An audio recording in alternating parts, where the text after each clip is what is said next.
you do, because you make the best pizza Thank ever. you. Thank you. Well, Yeah. that never gets old. I'm not going to lie. And I'm going to eat some more, but I need to rest just a little minute. So You're more than welcome to take some with you. thank you. I'll take you up on that. So what are you doing this weekend? Well, I'm going to play a little ultimate frisbee. Oh, that's with the dogs, right?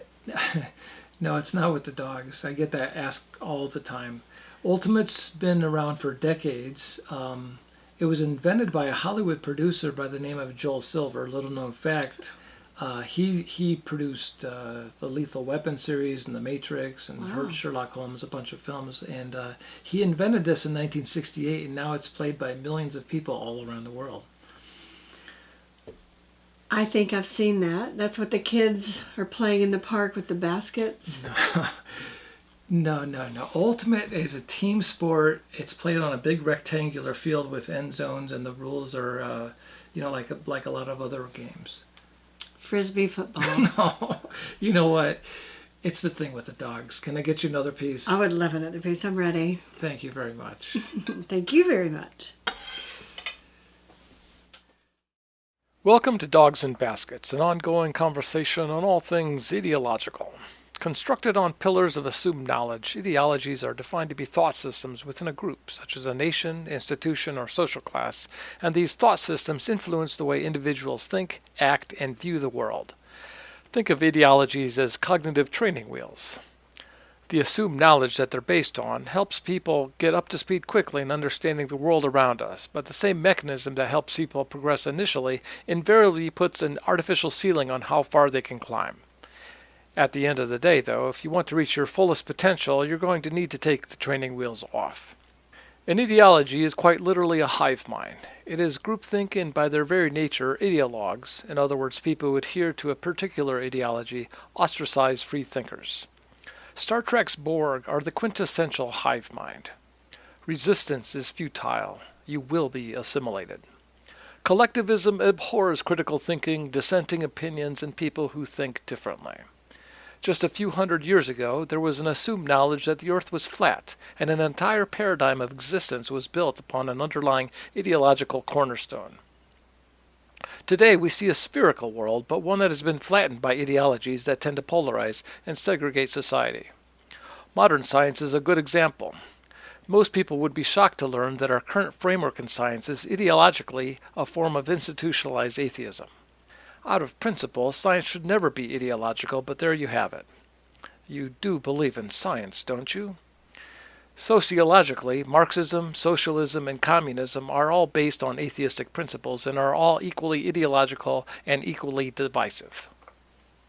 All of the Abrahamic religions, Islam, Judaism, and Christianity, are all extremely ideological, and countless millions of lives have been lost over the past 3,000 years as a result. Ironically, because they're based on beliefs as opposed to actual knowledge, by definition, they're actually agnostic in nature. And finally, ultimate frisbee, of all things, makes for the perfect case study for how ideologies always stunt growth and put an artificially low ceiling on human development. Virtually every ultimate player who has ever played the game has experienced the dogs and baskets phenomena. Being asked the question when we tell people that we're ultimate frisbee players, "Oh, is that the thing with the dogs?" Or, "Oh, is that the thing I see the kids playing down in the park with the baskets?" And yet what the ultimate frisbee community fails to realize is that it's ultimate's ideology itself which is holding the game back. Ultimate frisbee has the potential to be an extraordinarily amazing sport, but as long as it clings to its postmodern neo-Marxist ideology, it will continue to be relegated to comparisons with Quidditch and the butt of people's jokes. The good news is that we have before us the opportunity to demonstrate in real time what happens when you de-ideologicalize a social construct and have before and after comparisons. Ideologies are extremely challenging to evolve because rather than change a single individual's mind, you need to change the hive mind itself, and the hive always transcends the individuals comprising it. The French have a phrase that's pronounced idée reçue, which translates to received idea, which is just another way of saying assumed knowledge. Idée reçue is the concept that people tend to simply accept ideas they've received from others as knowledge, in much the same way that viruses are spread. The Native American Indians also had a word they used to describe the mind virus. They called it wetiko. When you realize the behavior of ideologies is fairly predictable, we can identify certain laws that can be derived from the basic ways ideologies act like mental viruses and are similarly transmitted within human clusters. Here are the Dogs and Baskets 5 laws of ideologies. Number 1. Ideologies are always divisive. This is only natural because ideologies inherently segregate between the people who've accepted the assumed knowledge and those who have not. Number 2. Ideologies tend to beget equal and opposite ideologies. This just makes sense, as the people who've been ostracized from one ideological group typically begin to cluster around other people who more closely match their own worldview. Number 3. Anywhere in society where we see organizational ideologies, we're guaranteed to find institutionalized bigotry. By definition, ideologies are based on orthodox or right thinking. Therefore, anyone who doesn't share this correct way of thinking is not tolerated for their heresy. Heresy comes from the word heterodoxy, which simply means the act of thinking differently. Number 4. Ideologies always become corrupted and eventually devolve over time. Viruses are continuously mutating, and mind viruses are no different, especially since they are derived from assumed knowledge as opposed to actual knowledge. Number 5, ideologies consistently use the assumed knowledge that is foundation to their ideology to defend their ideologies. The example of this phenomena that most people are familiar with is the Christian Bible's self-referential circular logic, but all ideologues do this to varying degrees. Scientists do it, atheists do it, Marxists do it, and so on. Terence McKenna summed up ideologies best when he said, "I think ideology is toxic, all ideology. It's not that there are good ones or bad ones. All ideology is toxic because ideology is a kind of insult to the gift of human free thinking." So Dogs and Baskets is focused on the de-ideologicalization of society on all levels. Enjoy the show. Okay, I can hear you now. Yeah. Headphones were imprisoning. Basically, he says it like this. This is how they teach you jazz. First of all, you just play and you play and you play and you play and you play.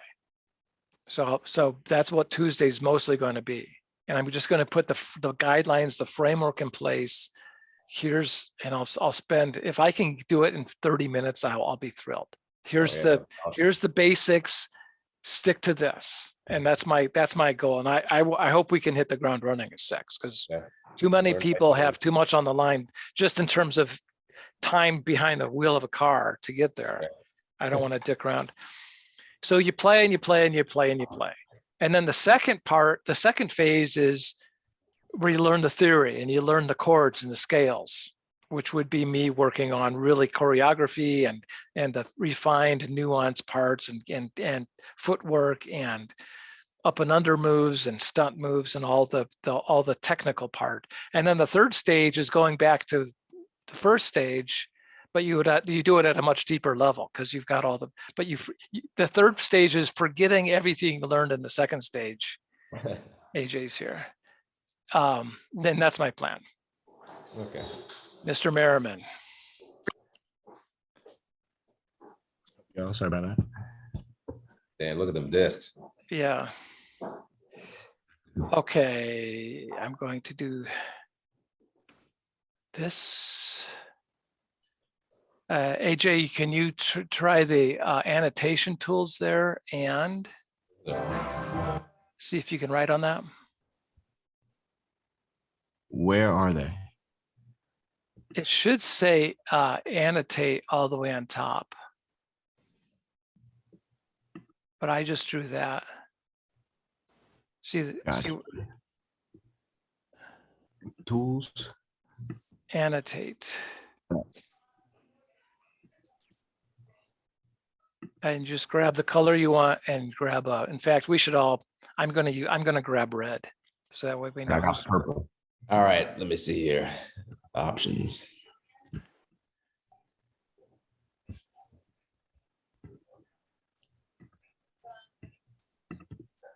All right, I got yellow. All right, you want, that's an arrow. But anyway, this should work. Johnny and I did this the other day. We're going to go through this Jack Williams. Oh, cool. Awesome. They do the squiggly lines because that gives you more freedom. We're going to go through this Jack Williams video really quick. It's only 10 seconds long, but there's a lot to talk about here. And then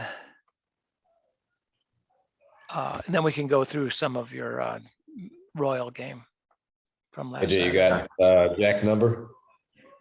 Norbom? You got Jack's number? Oh, William? Jack? I just DM him. I talked to him yesterday though. He said he got Frank's number. You got what number?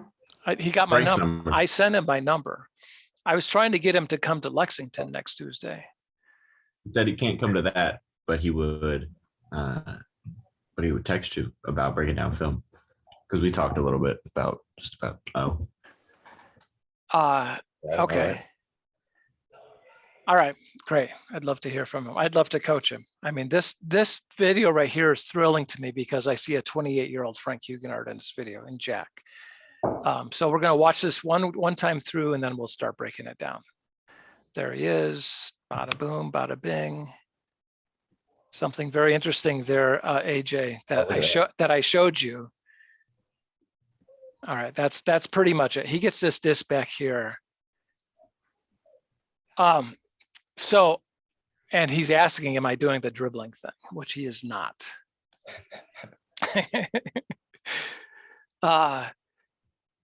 I'll break this down really quick. Now, are you guys able, is the video choppy or is it smooth? Yeah, good enough. Good enough, okay. I know that Zoom's, that's the problem. That's the trade-off we get with everybody being able to annotate is the video. And I have a crappy upload speed. Okay, so here we go. Now that move right there, I was doing that in 87 or something. I call that just a Texas two-step. You catch the disc, Wait, and go we'll back. do 1 second. right here. Right there. So he catches this. Okay, so an So echo. All right. Well, I'll show you that on Tuesday. That's no big deal. Yeah. Now,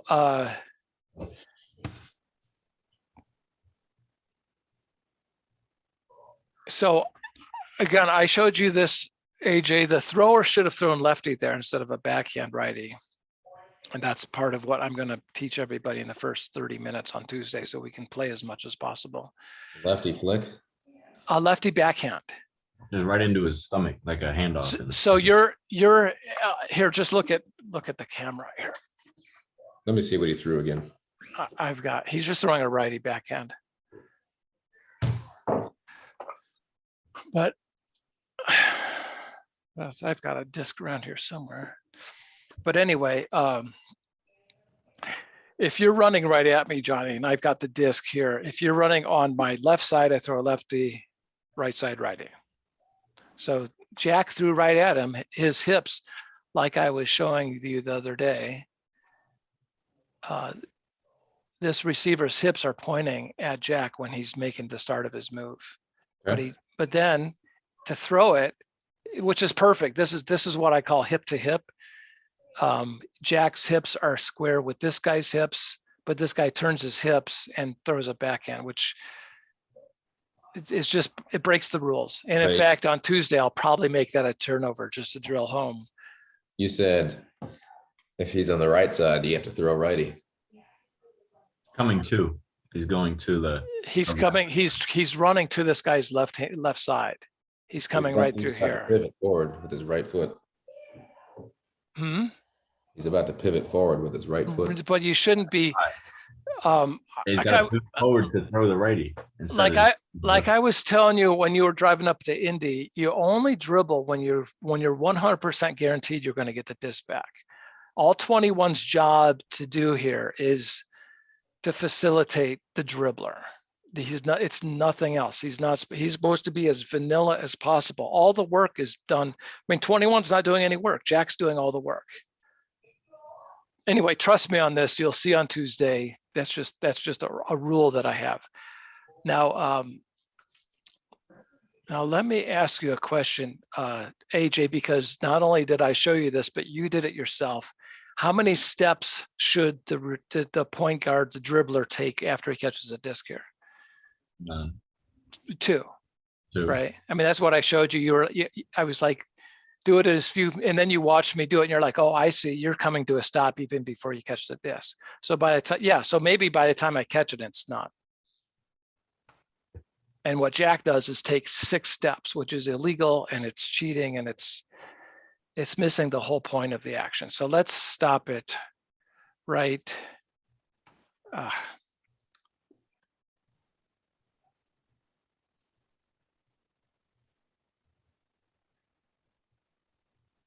right. That's good enough. So what I want everybody to do here as the cutter, and this is my symbol for triple threat. What I want Jack to do as he catches the disc, his pivot foot's going to be right here, or his center of gravity is a better way of saying it. And his hip should be pointing backward. So he comes underneath the guy who threw it to him. This guy should just drift backwards and be open for him. Does this all make sense? Oh yeah. Do you see what this accomplishes? I mean, it accomplishes a lot. Yeah. Now you have hardwood that's available to you. You have the hardwood available to you. You have your now where's Jack's marker defender? This looks like an AUDL game. I don't know. Right.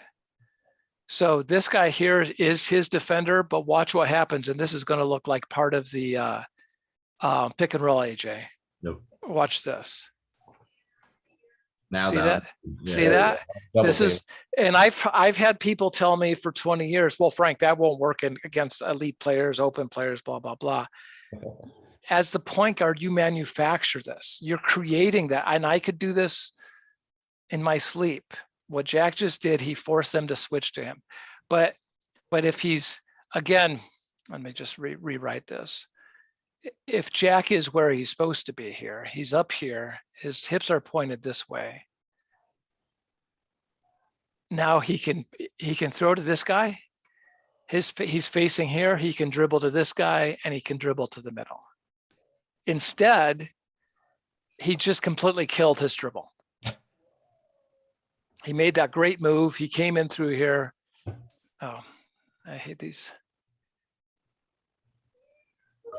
Let's watch this from the start. Look at how much he creates, and then immediately he just gives it 100% back, all gone.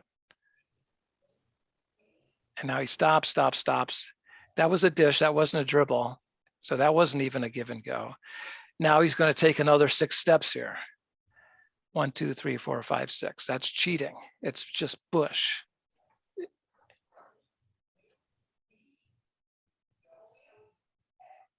Not only is it bush, and I would stop in sneakers in 2 steps and a distance of what?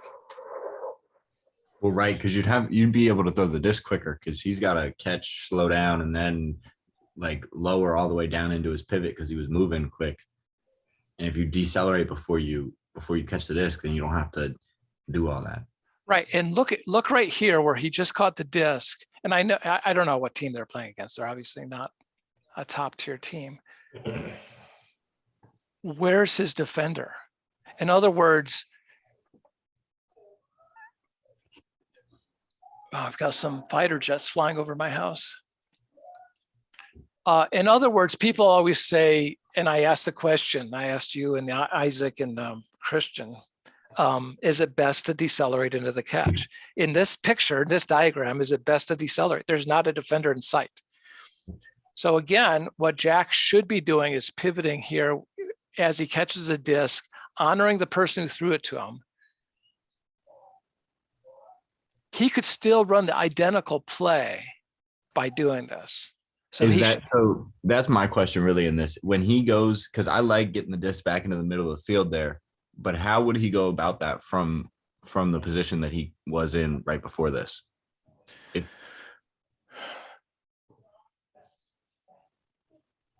And then that kind of will answer this question that we're at right here. So when he gets to this where he's standing right now, what's the route? Wait, what's happening here? Oh, I see. So Jack just threw to that guy. It was more of a dump or what they call a reset, which is not very, but is it? So starting from here, can you ask the same question? It'd be from when he had the disc. But how would you just get the disc to the middle of the field? Because that's like, would it be a misdirection when he's behind you? When your hardwood just cleared to behind you, you got it back. You did a little pick and roll type beat. Dude's behind you now. Well, I mean, it's hard to answer that with this footage because he fucked it all up. I mean, to me, that the straight answer to your question is He stops right there. he stops right there, right? And first thing is hips to the guy who threw to him, Mhm. and his hips are square. Jack's job is to get his hips square to this. Once you do that and you freeze the defenders, Jack can also see this guy. This guy should be getting his hip square, and this guy over here, everyone should have their hips square to the point guard. Right. Even if the point guard doesn't throw the best throw to you, if your hips are square, you've got lateral movement in both directions for error correction. Right. Or I may just, as a point guard, I may want to put it off to one side or the other just for whatever reason. Right. Because there, in my head, there's a defender that's going to be coming down, like on this line to get that block. Can you draw? Can y'all see that? Yeah. Like that's a layout everybody gets. No, not. I mean, Everybody's got it. in conventional, yes. In this system, this turns everything on its ear. Everything about what I'm teaching here is efficient, balanced, and with leverage. I mean, what I do a lot of times in this is I'll end up exactly where Jack is. Mhm. I'll do this initial honor this guy. I'll fake this guy. I'll fake this guy, and then I'll come back to this. The difference is when I get back to this, my marker is somewhere over here. Question. They're there, but they have to honor the give and go. Yeah. Why is the first honoring the person behind you? Why are you honoring the direct backward first? Why not honor this guy? Here, let me draw it. Why not honor this guy first? Why are we honoring this guy first? The 'Cause answer. if you honor him, this guy moves this way. No. No. This guy should be moving this way. Who? This guy. You should be backing up. He should just be drifting. Yeah, I know, but why So- is he? Okay, let me Looking. answer the question. As Jack's doing this Texas two-step.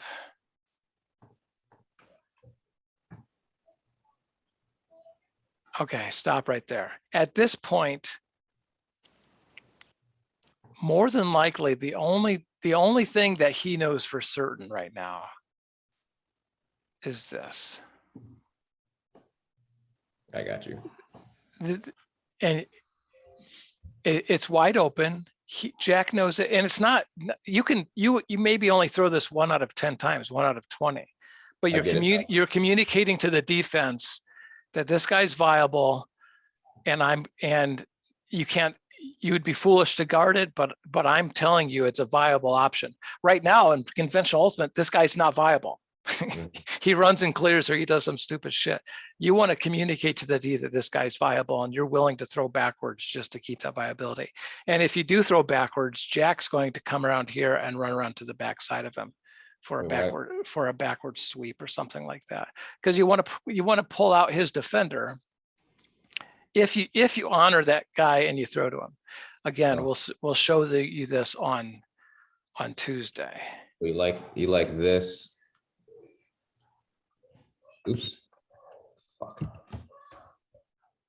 This is pretty cool, actually. Johnny, You like it this curl? was a good idea for us to be able to draw on this. Oh yeah. So you like Wait. this curl instead of this curl? Oh. Sorry. If Jack comes in and he honors, My annotation's fucking up. if he honors this guy, which just is honoring, it's showing eye contact, it's eye to eye, and it's hip to hip.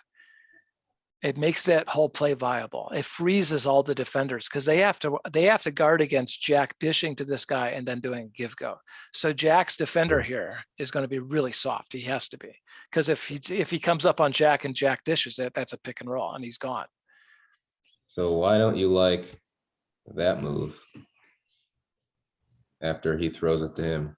I do, but I I don't think like. that's I probably don't. gonna get hit more often, but to be able to do that, like I just said, because that's right now with like playing vertical offenses, the defense is so ingrained to like come down and get that block. But if you have to play like 3D defense, if you have to like be aware of the dude right behind that right now, we're like, fuck that, leave him alone, then that's more open because you got more people reacting. You have to play better defense if you have to take into account every offensive person around the disc. So that's why you gotta just take your fundamentals, look back at the person that threw you the disc every time, because then you have more options. Yeah, I know. I wasn't talking about this guy. I wasn't talking about throwing to this X guy. Oh, that's where I want to throw it. That's where Yeah. I'm going, actually.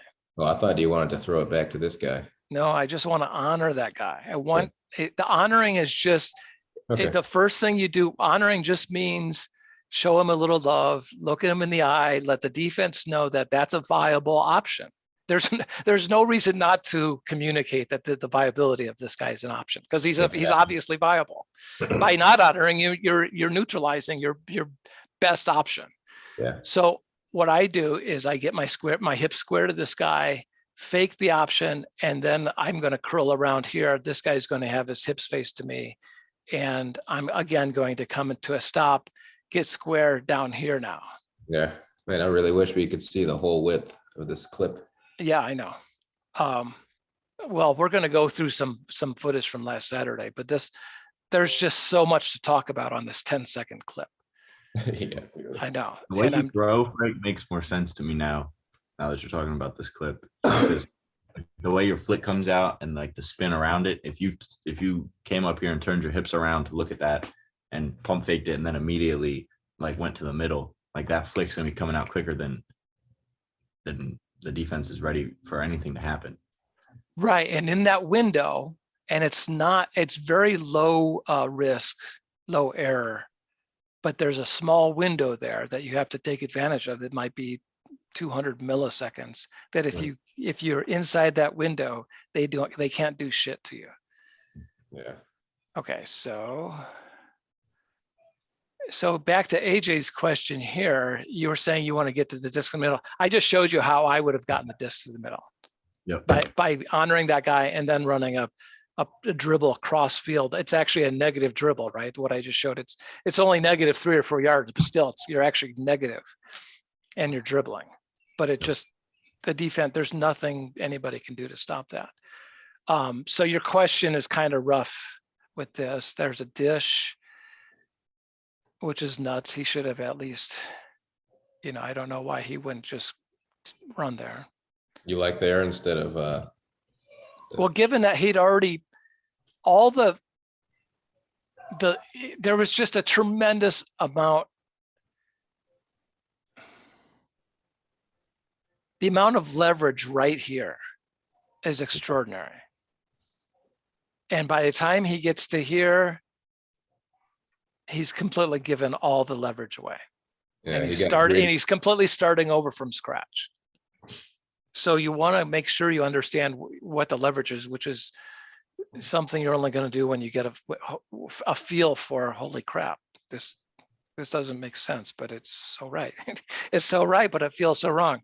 It is. It's like that. Once the light bulb goes off and you start to say, oh shit, the whole shift of the balance of power makes everything that I thought was the correct thing to do actually the worst thing you can do. So then Jack comes along. Oh man, there was a good stopping point there. And again, what he should be doing is stopping within 2 steps and within, probably 4 feet distance wise. I mean, this is what I would do. I mean, I might be stopped within 2 feet measurement. Honoring this guy, I'm not sure. Is there another player here? It's hard to see. Anyway, same thing. And okay, so we know he's going to throw up here, right? So if he gets his hip square back to the guy and honors this guy, and then pivots down here, and then pivots out, then he's square and he's pivoting to the guy he eventually throws to. And this guy that he throws to drifts a little bit and allows this, and he runs a dribble move up there. He can do the same exact thing: catch the disc, honor the thrower as he's running by, turn his hips upfield, eventually. And that'd be on the exact same timing if he had stopped correctly. It would be all in one sequence. Yeah. So that's why my answer to Jack is no, this isn't dribbling at all. There's no part of this. There's not a single aspect of what he's doing here that's dribbling. It's a series of 3 or 4 give-go moves. There's no balance, leverage, or efficiency, what he's doing. And he's unstoppable. But this is the closest you've seen to dribbling. Huh? But this is the closest you've seen to dribbling in a while. There's the shredding redux, and the whole reason I came up with the word shredding is because I've been getting videos like this for 15 years. And Frank, is that dribbling? Is that dribbling? And yeah, I used to say, well, that's not dribbling. But if I threw you the ball in a basketball game, we're playing hoops, and you catch the ball and you dribble once and you pick up the dribble, is that dribbling or not? I mean, yes, it's technically dribbling, but it's dumb as hell. Like no one would ever do that. So technically this is dribbling. So I came up with the word shredding just to say, man, you guys, you ain't even on my level. Like, let's get everybody on the same page where we're dribbling. And you'll start to see, hopefully on Tuesday, they'll be worth it enough for people to understand the difference between dribbling and shredding, which is kind of conceptual. Okay. All right. So I think that's pretty much it for this. Getting used to this. He just comes over here. And again, this is a dead play. I don't know who he threw. Was that Flyers? Because that looks like. That's Antoine Davis. Okay. Oh, shoot. Empire. Right. And same thing. Now, what's missing in this picture is Jack. He's back here right now, right? Or is this Jack? No, Jack's way back there. Right, Jack's way back there. So part of what I was showing you in Raleigh, AJ, is running with the disc. So part of that is throwing with some pulling the string on it, so the disc stalls and you're literally running with the disc. Right. It gets out there so far ahead of him that what'd you say this guy's name is? Antoine.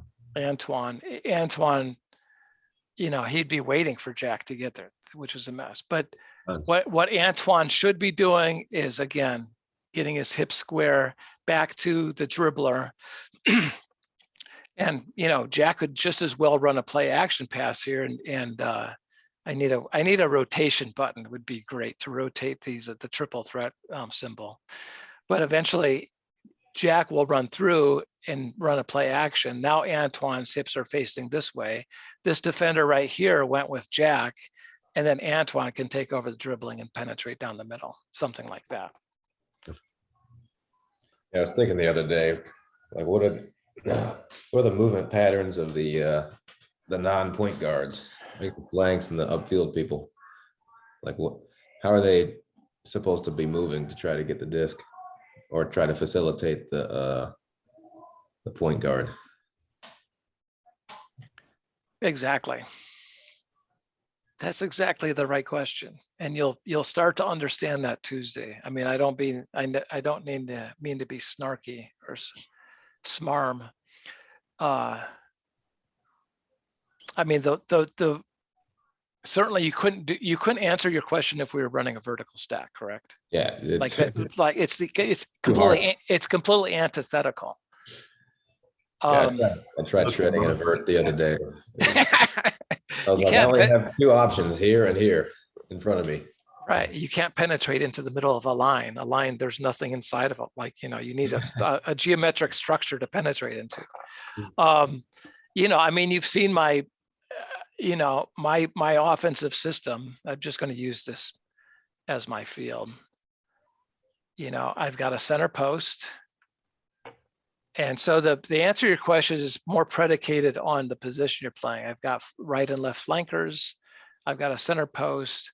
I've got the primary point guard, and then what I call is the rocker back, who's going to be following the pattern as it goes upfield, always providing negative support. He's going to be probably 10 yards behind the disc at any time, but he's going to be fully engaged and most likely will, at some point in the point, completely take over the point guard, like the point guard and him will switch. So that's but that's a very light framework. The positions aren't really nearly as important in terms of location as conceptual. Okay, I'm a forward. What my job is to provide support to the center post and to the flanker on my side, and also to switch places. The flankers and the forwards swap from time to time. Center post is very specific. What his role is, where he plays is a little bit different, but his role is always the same.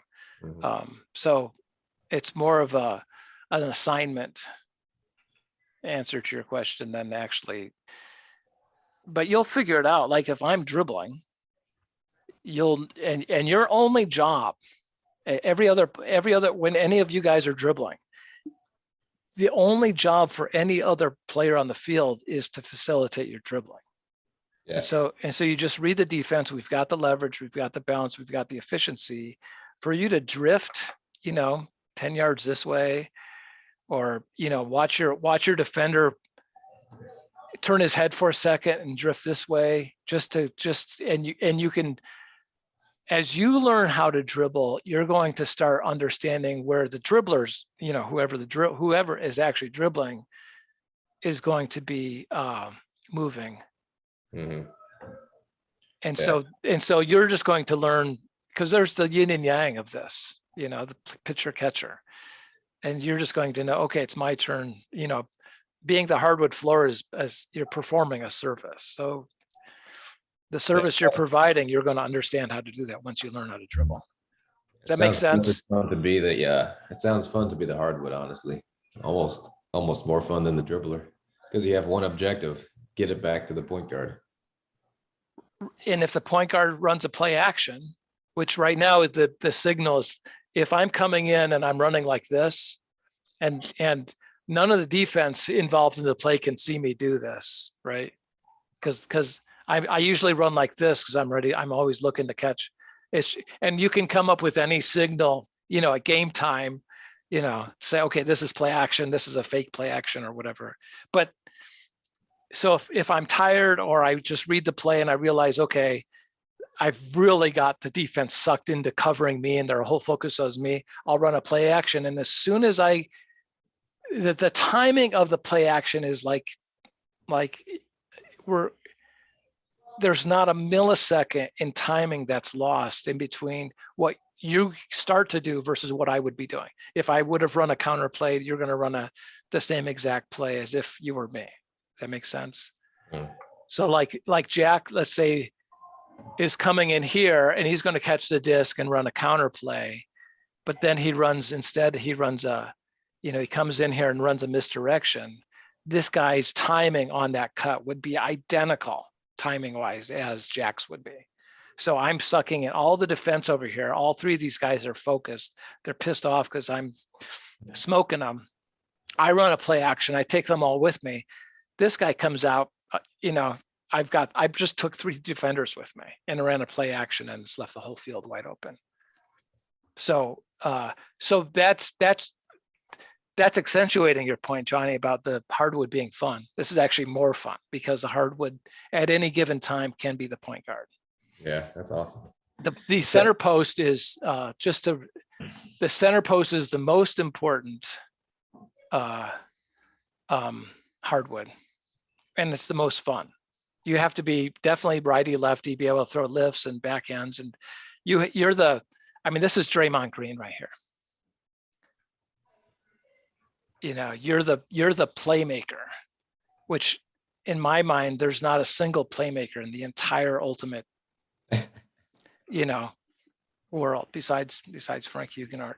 But the playmaker is, I mean, does playmaker mean anything to you in basketball? Because the playmaker normally isn't. He's the one doing the sacrificing to make the people around him better and set people up for success. Hmm. So that's Draymond Green here in the middle of the field. He's got the field vision. If he looks off the point guard coming through, then he needs to facilitate to a flanker or the secondary. Yeah. He can also fake to all those guys, and he can dribble up to one of the forwards. Center post is if people understood the Draymond Green-esque, qualities of the center post, there would be competition for, no, I want to be center post. It's definitely, you're the field general there. I mean, the point guard's doing his thing, but the center post is most valuable player in this. You know any teams that run hex? I don't care. I mean, I was talking with Felix this morning, and he's, I don't pay attention because hex is like I was telling Johnny the other day. I developed this, my first system that's online from 20 years ago is a hex. Mm. I've changed it around a little bit, but I came up with a hex specifically to facilitate dribbling. So for the hex offense to be there without dribbling it's insanity to me. Yeah, but I think it's useful to see hex as an orientation on the field so we can Right. dribbling. It's definitely closer than It's closer than all this garbage. Yeah. Well, correct, because I invented it. But it's just sort of, I don't put any energy into it because they're doing it wrong. It's just like throwing mechanics. It's like, yeah, okay, that's cute. Yeah. Let's see. I mean, this system, I'm going to have a fucking blast on Tuesday, and you guys are too, because we're just going to put the minimal time into getting us to this so we can start, and we're not going to do any pulls or anything. It's just going to be scrimmage and let the rubber meet the road and see how this works. But this is so different.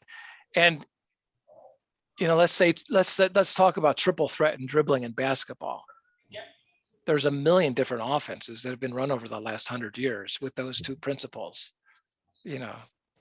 My preference is to run a formation like this to make dribbling, the most effective. Could you do this out of a stack? Sure. Could you do it out of any, can you overload the backfield or overload the forefield or you can do all kinds of stuff once you know the basics.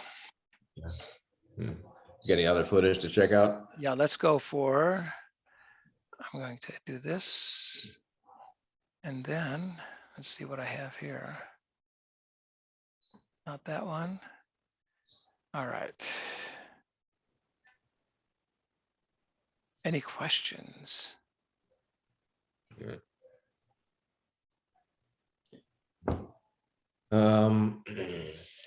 Let's see. I thought about this the other day. How do you run with the disc when you have to decelerate into each catch?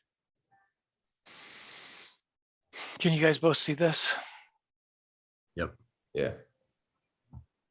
Okay. Well, like I was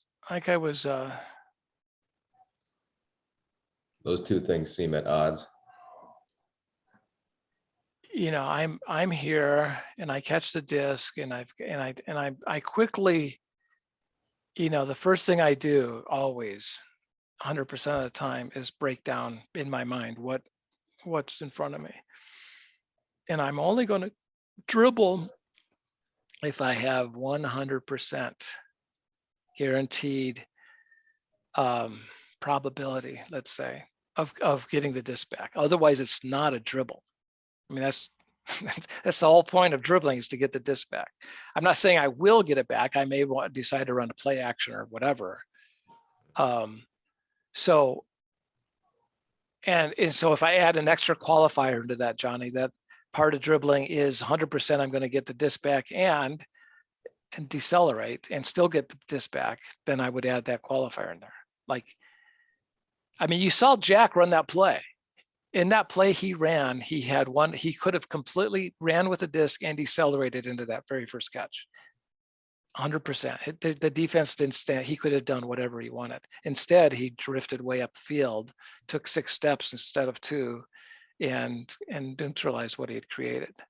But I think you're just hung up on a concept. And once you see that you can do this effectively, you're going to start shredding.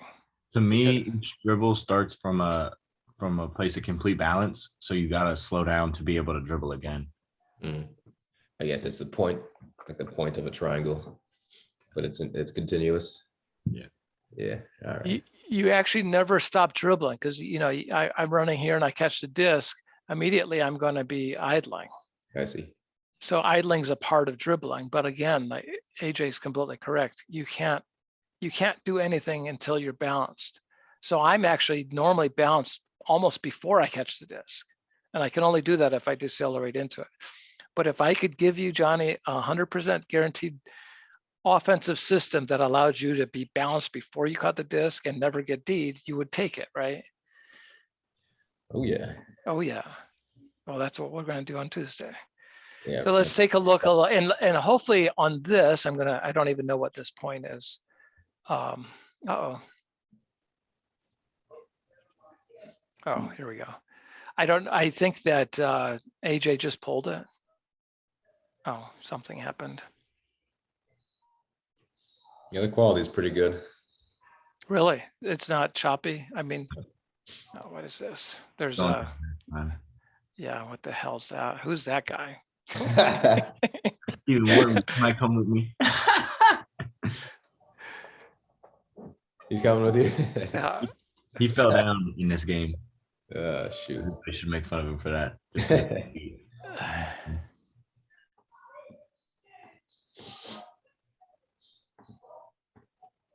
Yeah, what point did you pick here? You picked I didn't pick. I picked random. Johnny and I went through what? I mean, we talked for an hour and a half. I think we got through this first 2 points. But no, we went through about half of the first half. Okay, all right. This is good. This is just some random point in time. They dropped my pull. Oh, that looks like you. Yeah. Is that you, AJ? It is. This is Oh, good. We got to critique AJ here. Perfect. Let's see what you got. So right now, AJ's kind of square. This guy is square. This guy should be dribbling back here. If nothing else, you always want to provide backfield support. It's kind of dumb not having backfield support in any offense. And yet most offenses, like if AJ gets the disc here, all his options are this way. All right, let's see what happens. La, la, la, la, la. You called a dump, Frank. A dump. And he threw it way up in the air and he cleared. All right, we're just gonna have to move forward here. There's nothing to work with. Didn't you? Broke. Oh, that's not a score. Oh, it is. Yeah. Oh, you're going the wrong. I'm going I thought you were going the completely other way. I only throw goals. Yeah, we're gonna have to change that. You should never throw goals. Yeah, the game will end 2-2. No, when you throw the disc into the end zone, one of two things happens. Either you end up playing defense or you end up playing defense. All things being equal, I'd rather be shredding. Like you don't want to. You'll understand what I'm saying someday. You don't want to throw goals. You just shred until the field ends. I got you. You shred them. You put your boot on their neck and not let up. Yep. Just force them to keep playing D. You want to beat them into submission. Oh shit, we're not on their level. I want my mommy. We kind of did that with Montreal though. Well, they kept saying on the broadcast, "Oh, it's their second game in 2 days." Blah blah blah. They're tired. I thought that's funny. They're so inefficient. All ultimate games are so inefficient. Of course, they're tired. Yeah, these guys are running so hard just to get open, man. And AJ traveled on that too. Cheater. What I do? I traveled. Yeah. I'm not going to rewind I didn't take any steps. It's allowed. No, I would have called that. You traveled. It was like this much. But if you no, I don't give a fuck, man. If you're, because I don't care about it's back to balance. I don't care about the rules. If you're traveling, you're not balanced and you can't, you're giving away all your power and you're playing victim. Yeah. I needed to get rid of the power on that one. No. That was a finesse throw. You need to, what's up with that mask? Yeah, well, you look like a bird. I broke my nose. I was playing with a broken nose and COVID during this game. Shit. Okay, all right, here we go. We got some action here. La, la, la, I don't know what, okay. All right, what's the guy who's gonna catch the disc? What's he going to do? He's gonna turn and look upfield.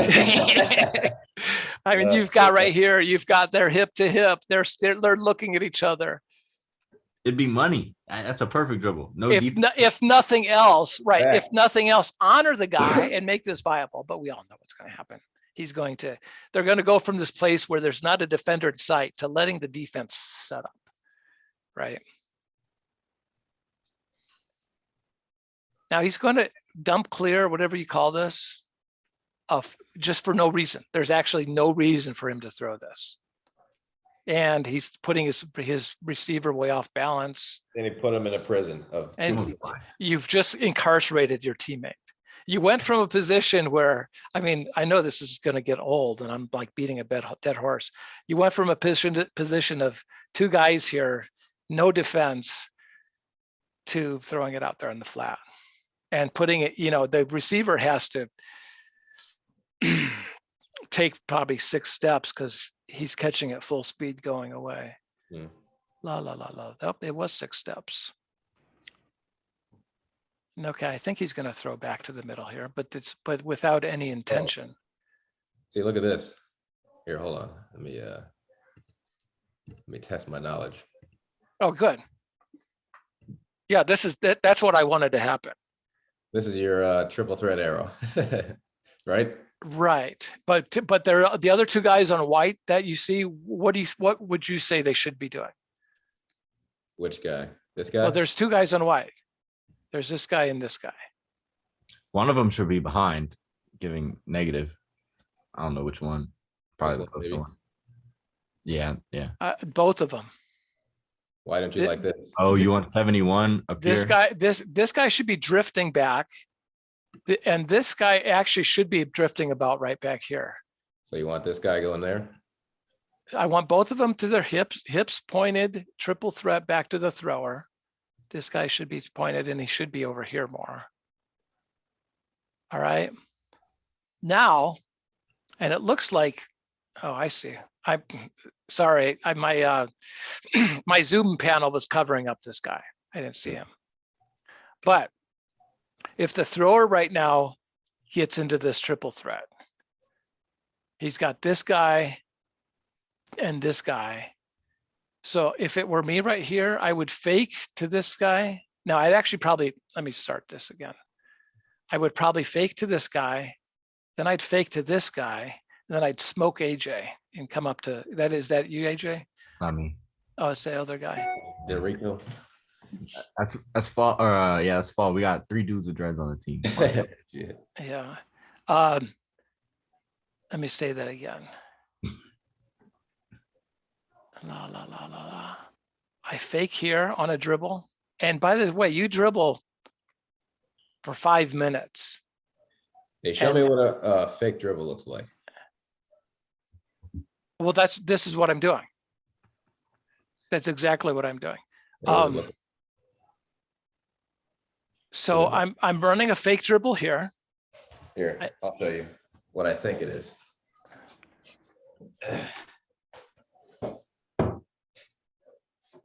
So here, like pretending to run out of your throw. I would do that, but you don't. You want to. I don't know if you can see this, and I'm not standing up, but you want your dribbles to be this like this. I'll show you. Maybe I can show you on Monday night. That probably wouldn't be far Right. out. But you're like right now. If this guy's hips are square, he can do things that you couldn't normally do. You couldn't normally run straight ahead with the disc ahead of you and throwing because you've got a marker. So you're not even taught to do that. Get what I'm saying here? Mhm. See if I can do this. So I'm square here. My dribble is straightforward. Whoa, shit. Got my golf shoes on. Get what I'm saying? Yeah, I see. That's what I thought it was. So that's what it should always be. So I'm idling and I'm going like this, but I'm always ready as I'm doing this to run straight to the same way I'm throwing. If I'm throwing a flick, it's the same thing. I'm flicking and going in one vector. The fake dribble is I'm going to freeze this guy. I'm going to fake to this. This guy should be just standing here. There's no reason for him to be doing anything other than standing and being wide open because he's wide open. Same. So, and then I fake dribble here, and then I pivot in one motion. It's almost in one motion. I fake to this guy and then and then penetrate to this guy who's got his hips pointed to me. Right. That would be a fake dribble, because in a 50 millisecond sequence, I'm going this way and then instantly pivoting completely and going the other way. So that would be to me a fake dribble. All right. So here, let me get this straight. All right. This guy goes back here. This guy goes back here. Not much, but just little bit. They're wide open, right? A little bit. And you Okay, should never be afraid to. He doesn't really. I mean, this guy right here is center post, so he doesn't need to do much. He doesn't center post. Their motion is kind of like this. They seal their guy and they come here. Yeah, he has no guy though. He's wide open. I know. I'm just explaining what the center post, how much running a center post does. Yeah. You run up here. You don't get the disc. You go back here just far enough for the defender to come back here, and then you can seal the defender again and come back. So the center post is only running 10 yards, 15 yards max. They just camp out here in the middle and they keep. It's a center post in basketball, posting up on the low block. All you're doing is cat and mousing with your defender and looking for opportunities to seal him. The defender might be here. Let me do this again. Yeah. The defender could be here on this side of him, shading him here. But if the point guard dribbles here and then does a give go down here, now the center post can easily seal this guy. Mm-hmm. So the center post is always constantly watching the action back here and figuring out when they can seal to make themselves available. Yeah. Just, that was a complete aside. That had nothing to do with this play other than say this is what the center post job is. Yeah. I was wondering what after this guy gets it here from this guy. I mean, come on. What? Yeah, so he throws it here. Where does this guy go now? Does he go? Which guy? Which guy? Where does this guy go? Does he go here? Dribbling. No, he's dribbling. He goes Here? to his back. Yeah. Which side though? This way or this way?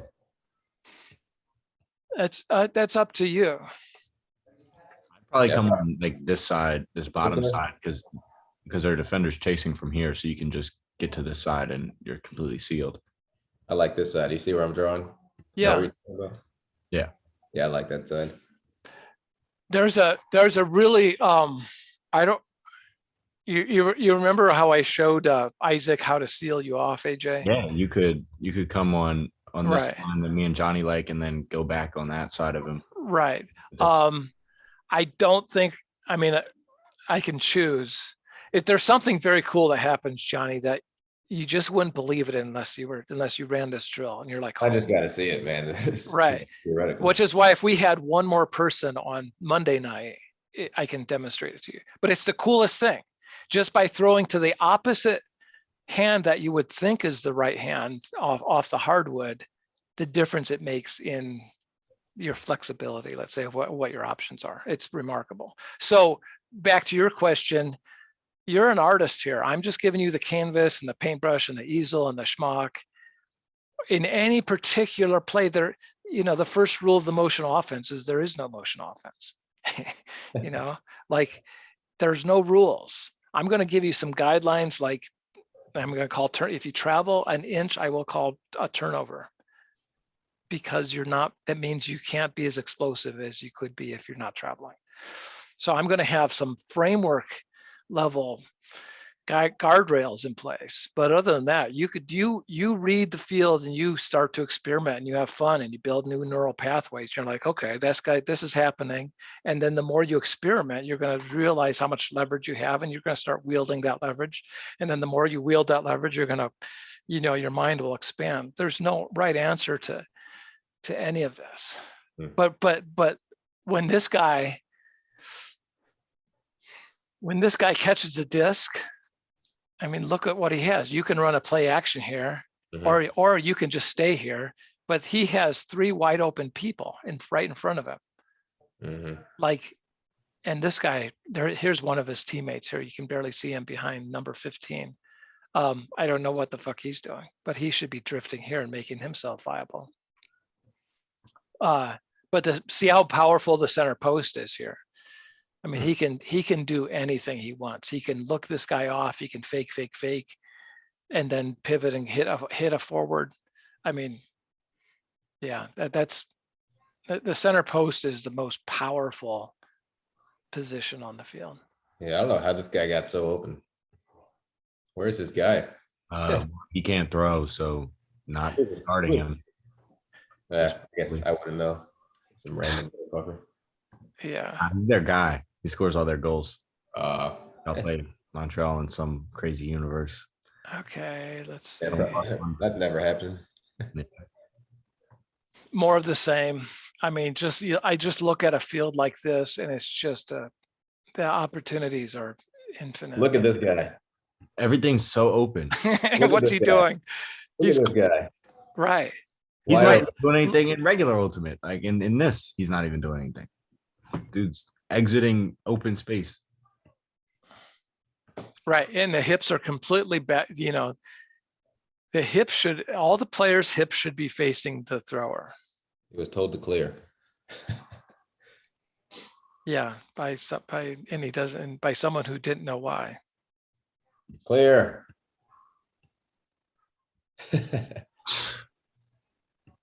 Look, there's Musa Garden. Okay, let me let me drill you guys. Is that AJ? Nah, that's Musa. Oh, on my screen, because of the annotation, it said AJ. I was like, all right. So what play would I run right here? All right. Dribble here. Yeah. That. No. Really? You wouldn't dribble here Look and go around? No, I run a play action there. Okay, so you run here. Yeah, I mean, it doesn't matter, but yeah, pretty much you want to. You go in front. Oh shit. Oops. No, that's good. That's fine. Yeah, he should have run here, come underneath. On the underneath throw, actually, I didn't know this guy was drifting. You really want to run as close to the hardwood as you can. Just pound them on the hips. I mean, on the hips, on the wrist. Right. But so this guy clears through the middle. I almost need another color. Oh, I have I can here? try it. I think, are we going down here? Let's try this. And now you want to run you've just cleared these 2 guys out, because this guy ran the play action and brought this defender with him. 71 now runs in between this guy. Is that a 57? This guy? Yep. Yeah. He has no idea that 71 or Frank Huguenard's about to do this. So it's very easy for me to, let's just clear everything. It's these 2 guys clear. Oh, clear. They clear through this. They clear out this pattern. Yeah. I mean, this guy's going to run out here and give backward support. All right. So these 2 guys are getting out of the way because of the play action play. Now this guy fakes the play action, and then he runs in between these 2 guys while this guy's drifting.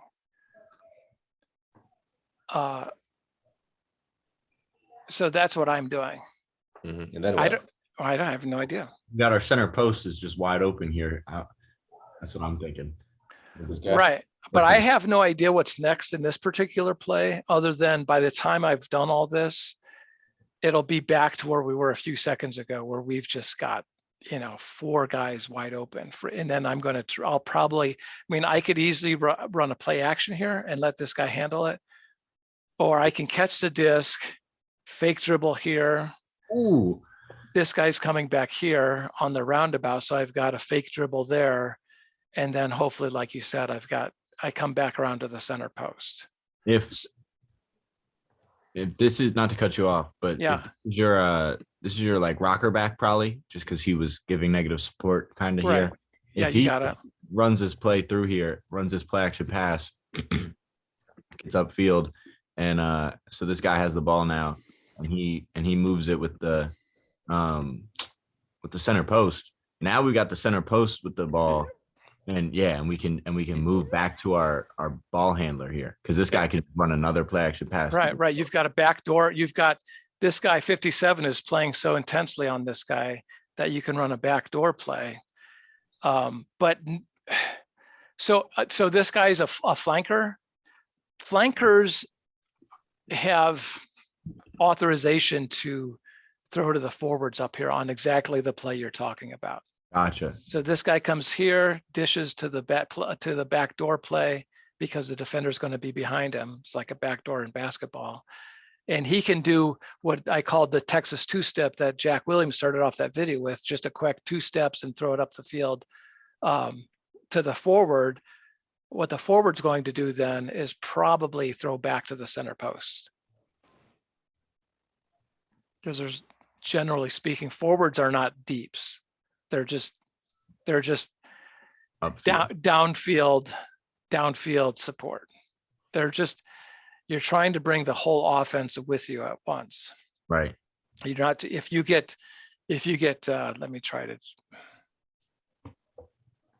forget the players on the field right here. If you got a player here and a player here, and then you got 1, 2, 3, 4, 5 downfield going for the scorer, this is lopsided. And it's inefficient and it's not balanced. And there's no leverage. You lose your leverage when you're lopsided. So again, if that all happens, this guy goes back door, hits the Texas two-step to the forward. The forward comes back to the center post, and you're maintaining the three core values by doing that. And you're never going to, if you do this in a hurricane, you're never going to run out of leverage. If you apply all these, you have quickness, and you're just releasing the disc in that short window when you can. There's nothing the defense can do ever. This is when it gets bigger like this is where it starts to remind me of soccer, just because the whole formation has to move as a unit. Whole team has to move as a unit. Absolutely. Well, basketball too. Well, right, but this is more like soccer because the goals are more similar and the field's more similar. But absolutely, I mean I borrowed the word negative from soccer, the soccer term. But negative, like, is one of the most misunderstood aspects of it. Like, nobody played. If they do, it's just for a reset, which is dumb as shit. It's like, no, you should be running your offense through that, not as I need to reset the stall clock. So let's go back to this. You're getting the point. We know what's going to happen.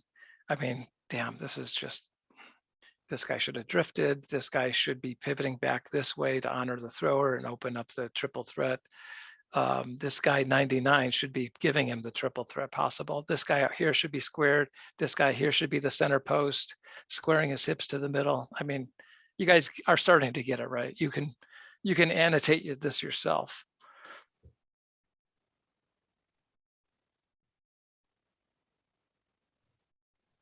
It's unbelievably inefficient. What's he going to do when he catches it? Take a hand. He's going to pivot down the line. There's going to be no one there. It'll be a stall 5 before he throws it. 1, 2, 3, 4, 5. It's so predictable. I mean, I know it's just the Royal, but it doesn't matter. I can do this with any game. There's the same thing. He should have, That's the thing. We beat them really bad. Not like they're not a bad team. They just aren't but like exceptional. So, and they're doing right, but he should be pivoting back this way. This is going to be, I'm really looking forward to, I'm going to get up there Monday. I'll be there Monday night as well. Really? Yeah, we're driving down Monday. What time? I lost 2 people, by the way. That's all right. Johnny picked up a couple people from Cincinnati. Perfect. But what time are you getting there? Because I decided I don't want to get up there. I'm going to play golf on Tuesday. I'm going to go out to Kentucky, University of Kentucky golf course. Yeah. But I don't want to drive 6 hours and get out of my car and start playing. I'll be too tight. So I was going to meet with Johnny, just him and I, around 6 o'clock on Monday night to start basically to do what I did with you in Raleigh. So if you can be there by 6, that would make that session way more, because basically this is mostly for you and Johnny to get to just see what this is like deployed. Yep. I can be there by 6, ready to play. Sweet. Monday. Yeah. Awesome. All right. Book it. Say less. Johnny, we're going to be there at 6 o'clock on Monday. Yep. Sweet. And Johnny's going to bring Lena. Lena's going to be playing handler. Bet. AJ, have you met Lena?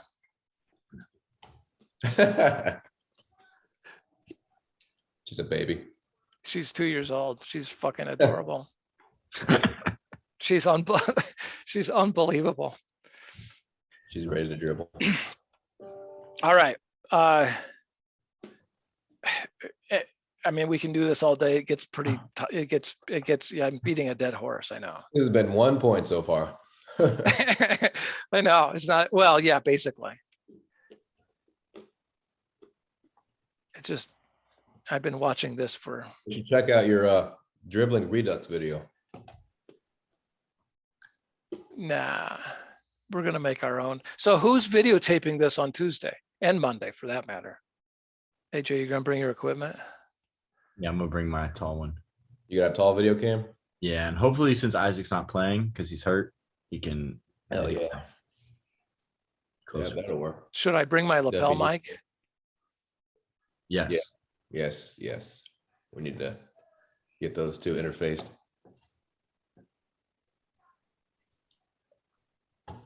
Yeah, we need to document this.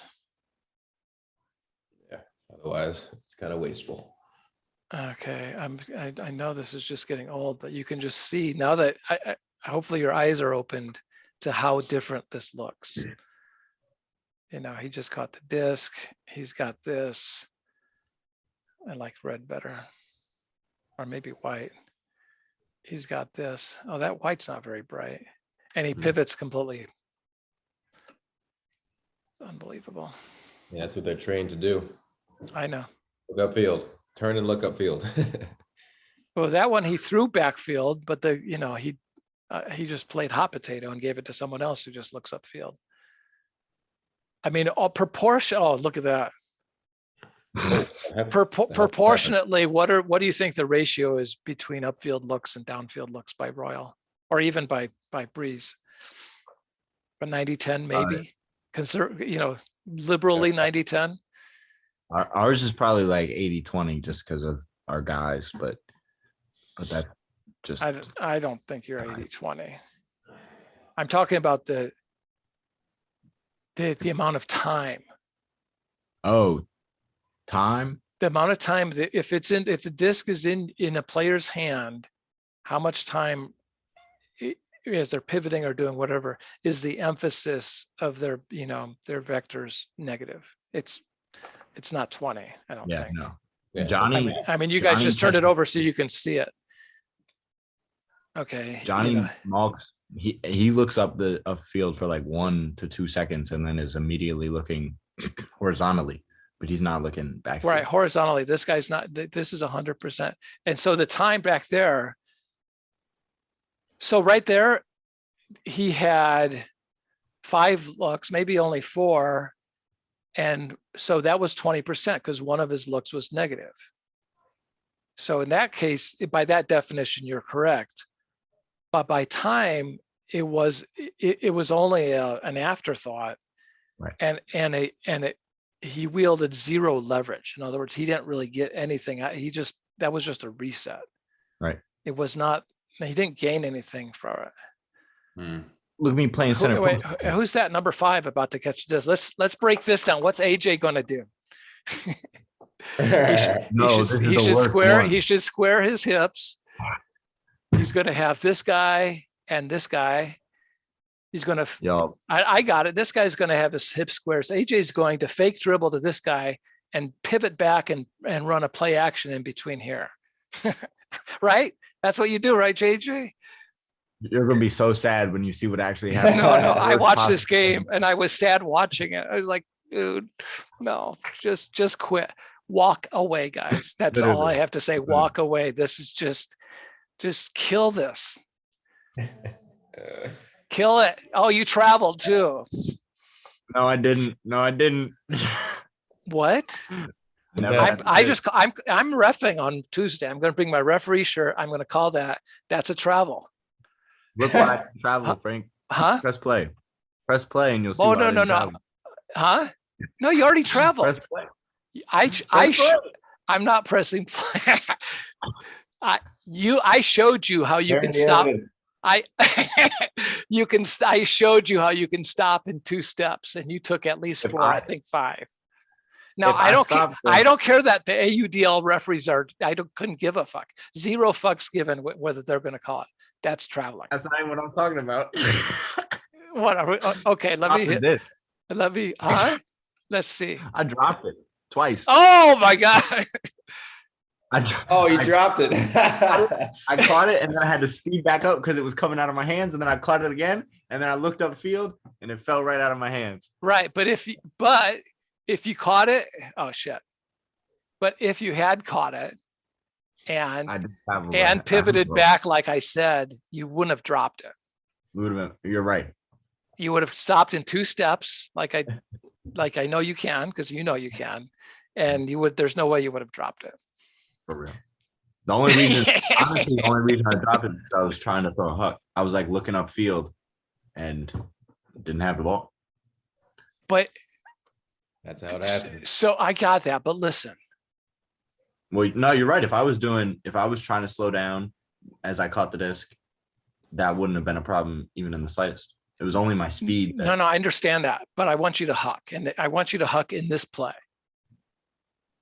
And here's how you do it. You catch the disc, you honor the thrower, and you show the triple threat negative. It's a negative sign. You fake to this guy, a fake dribble, and you fake dribble to this guy. Now this guy who's got what's he doing with the disc? Oh.